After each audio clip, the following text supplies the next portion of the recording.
नमस्कार साथियों, his excellency Abdulla Shahid जी, आपको अध्यक्ष पद संभालने की हार्दिक बधाई। आपका अध्यक्ष बनना सभी विकासशील देशों और विशेषकर स्मॉल आइलैंड डेवलपिंग स्टेट्स के लिए बहुत गौरव की बात है।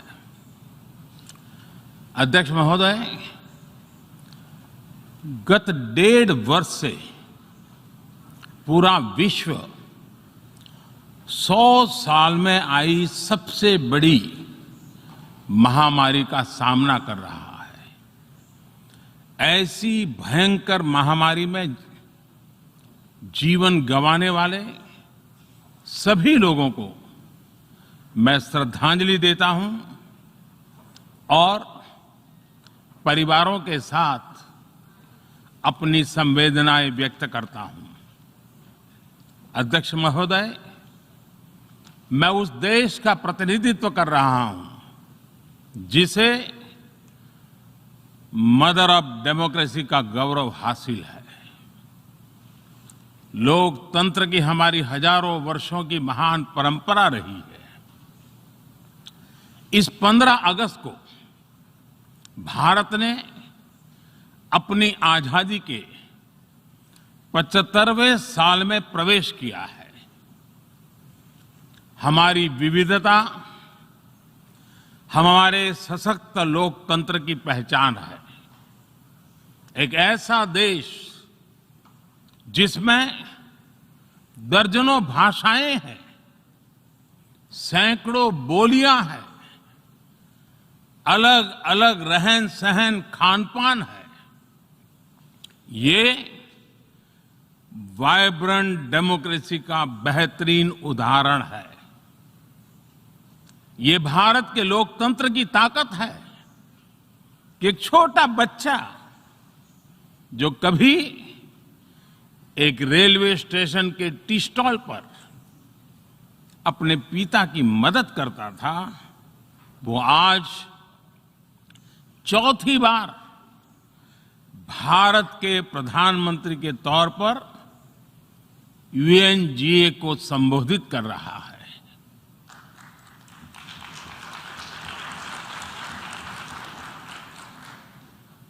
सबसे लंबे समय तक गुजरात का मुख्यमंत्री और फिर पिछले 7 साल से भारत के प्रधानमंत्री के तौर पर मुझे हेड ऑफ गवर्नमेंट की भूमिका में देशवासियों की सेवा करते हुए 20 साल हो रहे हैं।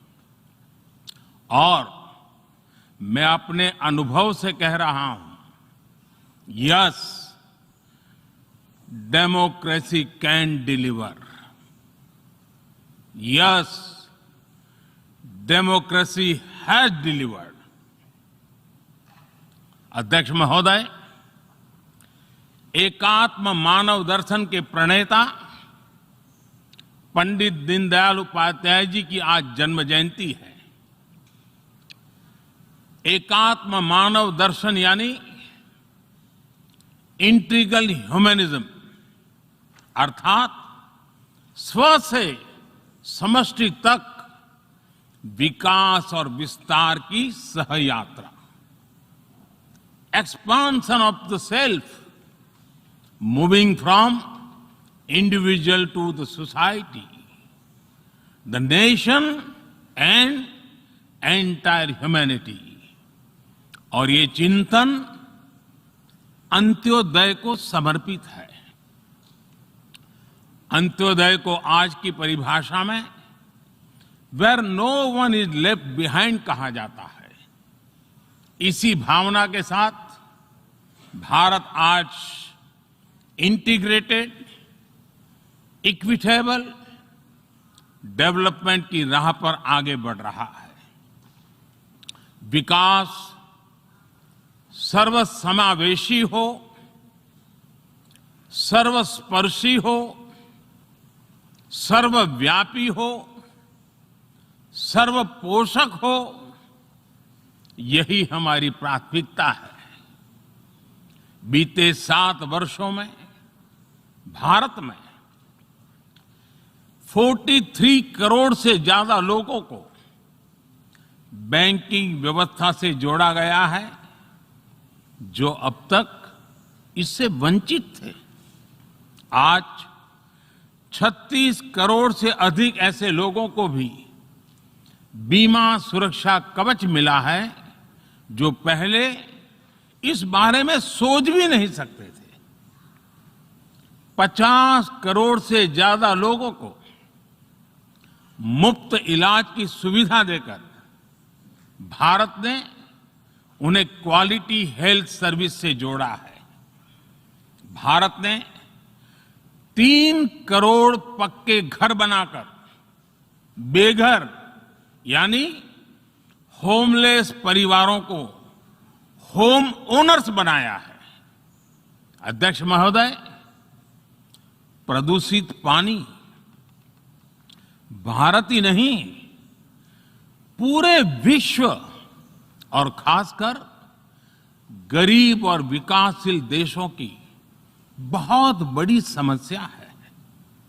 भारत में इस चुनौती से निपटने के लिए हम 17 करोड़ से अधिक घरों तक पाइप से साफ पानी पहुंचाने का बहुत बड़ा अभियान चला रहे हैं। विश्व की बड़ी बड़ी संस्थाओं ने ये माना है कि किसी भी देश के विकास के लिए वहां के नागरिकों के पास जमीन और घर के प्रॉपर्टी राइट्स यानी ओनरशिप का रिकॉर्ड होना बहुत जरूरी है। दुनिया के बड़े बड़े देशों में बड़ी संख्या में ऐसे लोग हैं जिनके पास जमीनों और घरों के प्रॉपर्टी राइट्स नहीं है। आज हम भारत के 6 लाख से अधिक गांवों में ड्रोन से मैपिंग कराकर करोड़ों लोगों को उनके घर और जमीन का डिजिटल रिकॉर्ड देने में जुटे हैं। ये डिजिटल रिकॉर्ड प्रॉपर्टी पर विवाद कम करने के साथ ही access to credit, bank loan तक लोगों की पहुंच बढ़ा रहा है। अध्यक्ष महोदय, आज विश्व का हर 6ठा व्यक्ति भारतीय है। जब भारतीयों की प्रगति होती है तो विश्व के विकास को भी गति मिलती है। When India grows, the world grows. When India reforms, the world transforms. Bharat में हो रहे साइंस और टेक्नोलॉजी आधारित इनोवेशंस विश्व की बहुत मदद कर सकते हैं। हमारे टेक सॉल्यूशंस का स्केल और उनकी कम लागत दोनों अतुलनीय है।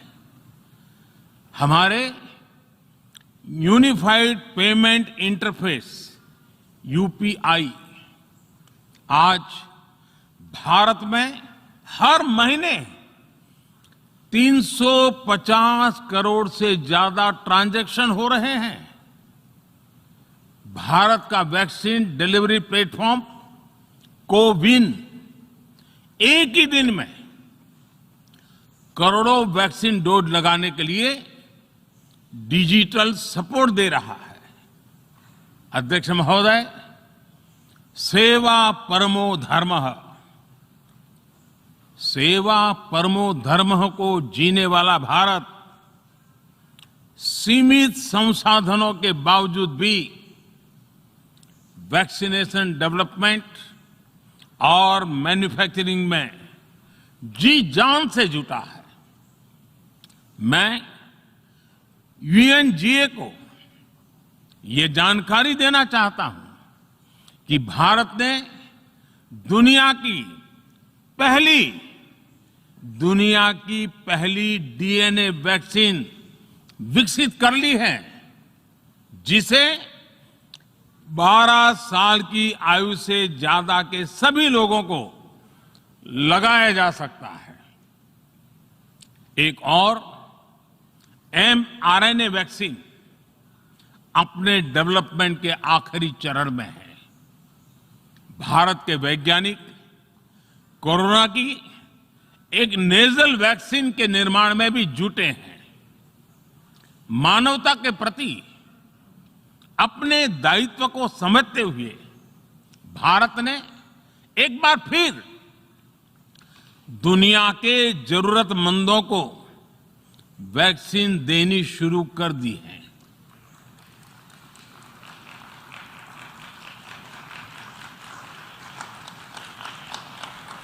मैं आज दुनिया भर के वैक्सीन मैन्युफैक्चरर्स को भी आमंत्रित करता हूं, कम मेक वैक्सीन इन इंडिया। अध्यक्ष महोदय, आज हम सब जानते हैं कि मानव जीवन में टेक्नोलॉजी का कितना महत्व है, लेकिन बदलते हुए विश्व में टेक्नोलॉजी विथ डेमोक्रेटिक वैल्यूज, ये सुनिश्चित करना भी आवश्यक है। भारतीय मूल के डॉक्टर्स, इनोवेटर्स, इंजीनियर्स, मैनेजर्स किसी भी देश में रहें, हमारे लोकतांत्रिक मूल्य उन्हें मानवता की सेवा में जुटे रहने की प्रेरणा देते रहते हैं। और ये हमने इस कोरोना काल में भी देखा है। अध्यक्ष महोदय, कोरोना महामारी ने विश्व को यह भी सबक दिया है कि वैश्विक अर्थव्यवस्था को अब और अधिक डाइवर्सिफाई किया जाए। इसके लिए ग्लोबल वैल्यू चेन्स का विस्तार आवश्यक है। हमारा आत्मनिर्भर भारत अभियान इसी भावना से प्रेरित है। ग्लोबल इंडस्ट्रियल डाइवर्सिफिकेशन के लिए भारत विश्व का एक लोकतांत्रिक और भरोसेमंद पार्टनर बन रहा है। और इस अभियान में भारत ने इकोनॉमी और इकोलॉजी दोनों में बेहतर संतुलन स्थापित किया है। बड़े और विकसित देशों की तुलना में क्लाइमेट एक्शन को लेकर भारत के प्रयासों को देखकर आप सभी को निश्चित ही गर्व होगा।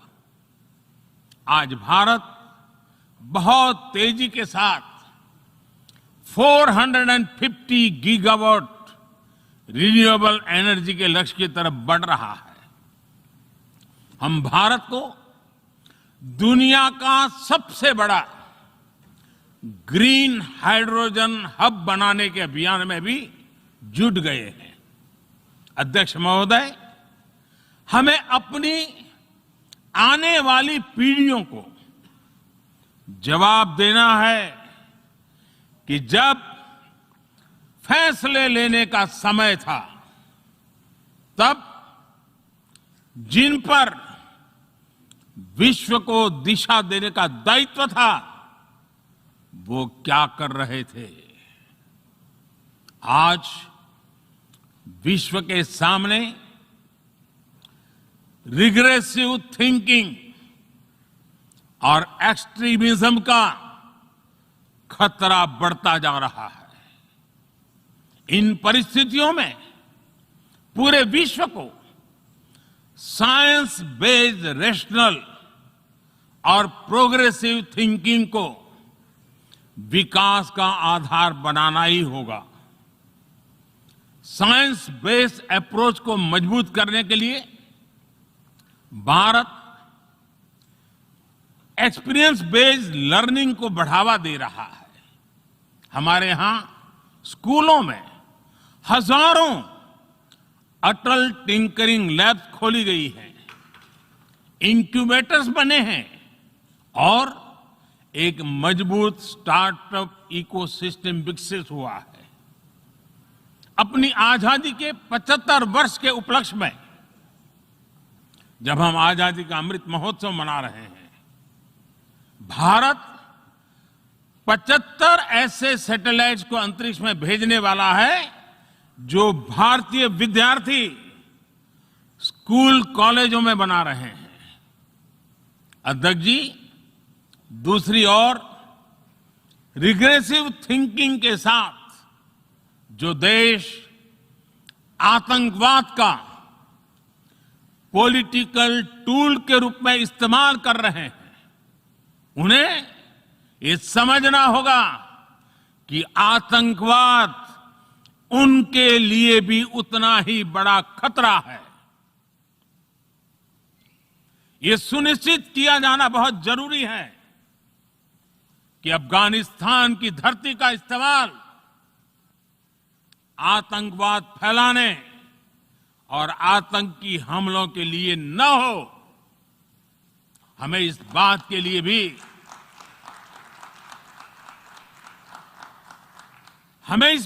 लिए भी सतर्क रहना होगा कि वहां की नाजुक स्थितियों का कोई देश अपने स्वार्थ के लिए एक टूल की तरह इस्तेमाल करने की कोशिश न करें। इस समय अफगानिस्तान की जनता को, वहां की महिलाओं और बच्चों को, वहां की माइनॉरिटीज को मदद की जरूरत है और इसमें हमें अपना दायित्व निभाना ही होगा। अध्यक्ष महोदय, हमारे समंदर भी हमारी साझी विरासत है, इसलिए हमें ये ध्यान रखना होगा कि ओशन रिसोर्सेज को हम यूज करें, एब्यूज नहीं। हमारे समंदर अंतर्राष्ट्रीय व्यापार की लाइफलाइन भी है। इन्हें हमें एक्सपांशन और एक्सक्लूजन की दौड़ से बचाकर रखना होगा।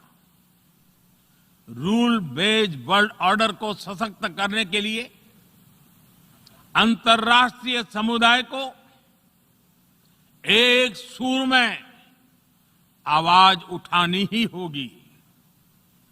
सुरक्षा परिषद में भारत की प्रेसिडेंसी के दौरान बनी विस्तृत सहमति विश्व को मैरीटाइम सिक्योरिटी के विषय में आगे बढ़ने का मार्ग दिखाती है।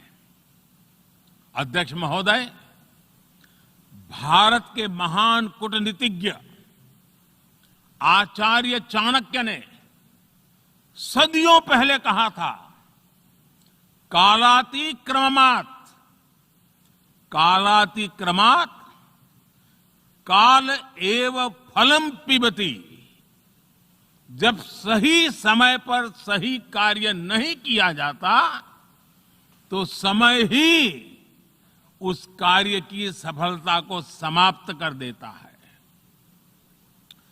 संयुक्त राष्ट्र को खुद को प्रासंगिक बनाए रखना है तो उसे अपनी इफेक्टिवनेस को सुधारना होगा, रिलायबिलिटी को बढ़ाना होगा।